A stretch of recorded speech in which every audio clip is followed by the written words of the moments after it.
الحمدللہ رب العالمین والصلاة والسلام علی ما کان نبیا و آدم بین الماء والطین اما بعد فاعوذ باللہ من الشیطان الرجیم بسم اللہ الرحمن الرحیم۔ آج ہم پڑھیں گے فعل نفی جہت بلم کے بارے میں کہ فعل نفی جہت بلم کسے کہتے ہیں، اسے بنانے کا طریقہ کیا ہے، اس کا لفظی اور معنوی عمل کیا ہے، اس بارے میں پڑھیں گے۔ تو آئیے ہم چلتے ہیں اپنے مقصد کی طرف۔ سبق نمبر 10 فعل نفی جہت بلم۔ فعل نفی جہت بلم کی تعریف، یہاں سے تعریف بیان کر رہے ہیں کہ فعل نفی جہت بلم کسے کہتے ہیں۔ وہ فعل جو بدخول لم زمانہ ماضی میں کسی کام کے نہ ہونے پر دلالت کرے اسے فعل نفی جہت بلم کہتے ہیں۔ جیسے لم یفعل، نہیں کیا اس سے ایک مرد نے۔ یہاں پہ لم داخل ہونے کی وجہ سے یہ فعل زمانہ ماضی میں کام کے نہ ہونے پر دلالت کر رہا ہے، اس وجہ سے یہ فعل نفی جہت بلم ہے۔ بنانے کا طریقہ کیا ہے، کس طرح بنائیں گے، بتلا رہے ہیں۔ بنانے کا طریقہ، مضارع معروف کے شروع میں لفظ لم کا اضافہ کرنے سے فعل نفی جہت بلم معروف بن جاتا ہے۔ جیسے یضرب سے لم یضرب۔ یضرب فعل مضارع معروف ہے، اس کے شروع میں ہم نے لفظ لم کا اضافہ کیا تو فعل نفی جہت معروف بن گیا، لم یضرب۔ نوٹ: اسے مجہول بنانے کا وہی طریقہ ہے جو مضارع کو مجہول بنانے کا ہے۔ یہاں بتلا رہے ہیں کہ نفی جہت بلم معروف بنانے کا طریقہ تو آپ نے بتلا دیا۔ انہوں نے فعل نفی جہت بلم معروف بنانے کا طریقہ بتلایا کہ فعل مضارع معروف کے شروع میں لفظ لم کا اضافہ کرنے سے فعل نفی جہت بلم معروف بن جاتا ہے۔ تو مجہول کس طرح بنائیں گے اسے بھی بتلا رہے ہیں کہ جس طرح فعل مضارع کو مجہول بنایا جاتا ہے اسی طرح اس کو بھی مجہول بنائیں گے۔ فعل مضارع کو کس طرح مجہول بنایا جاتا ہے؟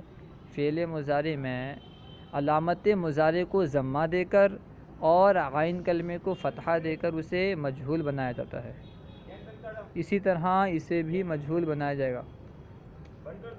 فعل مضارع میں علامت مضارع کو ضمہ دے کر اور عین کلمے کو فتحہ دے کر اسے مجہول بنایا جاتا ہے، تو اس کو بھی مجہول بنانے کا یہی طریقہ ہوگا کہ اس کے علامت مضارع کو ضمہ دیں اور عین کلمے کو فتحہ دیں۔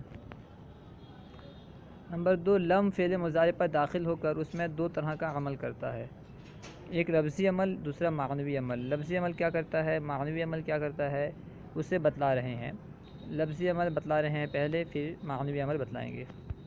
نمبر 1، مضارع کے ان 5 صیغوں کو جزم دیتا ہے جن کے آخر میں ضمہ آتا ہے، یعنی فعل مضارع کے جن صیغوں کے آخر میں ضمہ آتا ہے ان صیغوں کو یہ جزم دیتا ہے، ان میں یہ جزم کرتا ہے۔ 5 صیغے کون سے ہیں؟ واحد مذکر غائب، واحد مؤنث غائب، واحد مذکر حاضر، واحد و جمع متکلم۔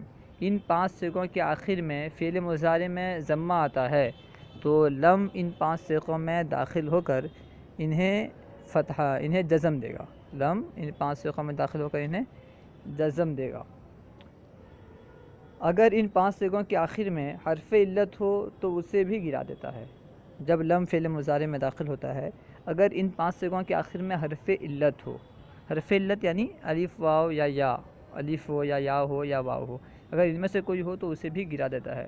کون سے 5 صیغے؟ یہی 5 صیغے، یعنی واحد مذکر غائب، واحد مؤنث غائب، واحد مذکر حاضر، واحد و جمع متکلم۔ ان 5 صیغوں میں اگر حرف علت ہو آخر میں تو انہیں بھی گرا دیتا ہے۔ جیسے یدعو سے لم یدعو، یہاں پہ یدعو واو کے ساتھ ہے، لم داخل ہونے کے بعد اس کے واو کو جو کہ حرف علت ہے گرا دیا۔ 7 صیغوں کے آخر سے نون اعرابی کو گرا دیتا ہے۔ آپ نے پڑھا کہ مضارع کے 7 صیغوں کے آخر میں نون اعرابی آتا ہے، تو یہ لم داخل ہونے کے بعد جن 7 صیغوں کے آخر میں نون اعرابی آتا ہے ان سے نون اعرابی کو گرا دیتا ہے۔ 4 تو تثنیہ کے صیغے ہیں جن کے آخر میں نون اعرابی آتا ہے، ان سے نون اعرابی کو گرا دیتا ہے۔ ایک جمع مذکر غائب کا صیغہ ہے، اس سے بھی نون اعرابی کو گرا دیتا ہے۔ اسی طرح جمع مذکر حاضر کا صیغہ، اس میں بھی نون اعرابی آتا ہے، اس سے بھی نون اعرابی کو گرا دیتا ہے۔ اسی طرح واحد مؤنث حاضر کا صیغہ، اس میں بھی نون اعرابی آتا ہے، اس سے بھی نون اعرابی کو گرا دیتا ہے۔ یعنی 7 صیغوں کے آخر میں جو نون اعرابی آتا ہے وہاں پہ لم داخل ہونے کے بعد اس نون اعرابی کو گرا دیتا ہے۔ دو صیغوں جمع مؤنث غائب و حاضر میں کوئی عمل نہیں کرتا، کیونکہ وہ دونوں مبنی ہوتے ہیں، مبنی ہونے کی وجہ سے ان دونوں میں کوئی عمل نہیں کرتا، جمع مؤنث غائب میں اور جمع مؤنث حاضر میں، ان دونوں کے آخر میں نون ضمیری ہوتی ہے، نون نسوہ ہوتا ہے۔ تو کیونکہ یہ مبنی ہوتے ہیں، مبنی ہونے کی بنا پر لم داخل ہونے کی وجہ سے ان پر کوئی عمل نہیں ہوتا، لم ان پر کوئی عمل نہیں کرتا۔ جیسے یفعلنا سے لم یفعلنا، دیکھیں یفعلنا یہ کیا ہے؟ جمع مؤنث غائب کا صیغہ ہے، لم داخل ہوا تب بھی وہ یفعلنا ہی رہا، کوئی تغیر نہیں آیا، نہ نون کو گرایا نہ اس کو ساکن کیا، کچھ بھی نہیں کیا، کیونکہ یہ مبنی ہے۔ تنبیہ، لم کی طرح لما، لام امر، لائے نہیں اور ان شرطیہ بھی فعل مضارع پر داخل ہو کر اسے جزم دیتے ہیں، اس لیے ان پانچوں حروف کو جوازم مضارع کہتے ہیں۔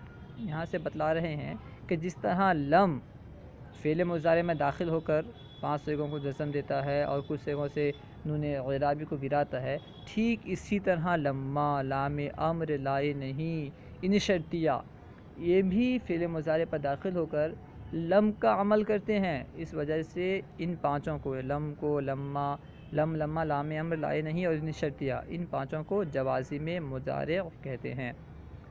جوازم مضارع کسے کہتے ہیں؟ ان پانچوں کو جو فعل مضارع پر داخل ہو کر اسے جزم دیتے ہیں۔ یہاں سے معنوی عمل بتلا رہے ہیں کہ لم کا معنوی عمل کیا ہے، لم فعل مضارع پر داخل ہو کر معنی کے اعتبار سے کیا عمل کرتا ہے۔ فعل مضارع کو ماضی منفی کے معنی میں کر دیتا ہے، اس لیے فعل نفی جہت بلم کو ماضی معنوی بھی کہتے ہیں۔ یعنی فعل مضارع میں جب یہ لم داخل ہوتا ہے تو اس کو ماضی منفی کے معنی میں کر دیتا ہے۔ مضارع تو حال یا استقبال کے معنی میں استعمال ہوتا رہتا ہے، مضارع کس لیے آتا ہے؟ زمانے حال کے لیے یا استقبال کے لیے، لیکن جب لم داخل ہوتا ہے تو لم داخل ہو کر کے اسے ماضی منفی کے معنی میں کر دیتا ہے۔ ایک تو ماضی کے معنی میں کرتا ہے، ساتھ ساتھ میں منفی کے معنی میں، ماضی مثبت میں نہیں بلکہ ماضی منفی کے معنی میں کر دیتا ہے، اسی لیے اس کا دوسرا نام کیا ہے؟ ماضی معنوی بھی کہتے ہیں۔ فعل نفی جہت بلم کو ماضی معنوی بھی کہتے ہیں۔ صلو علی الحبیب صلی اللہ تعالی علی محمد۔ ہمارے یوٹیوب چینل فیضان درس نظامی کو سبسکرائب کریں۔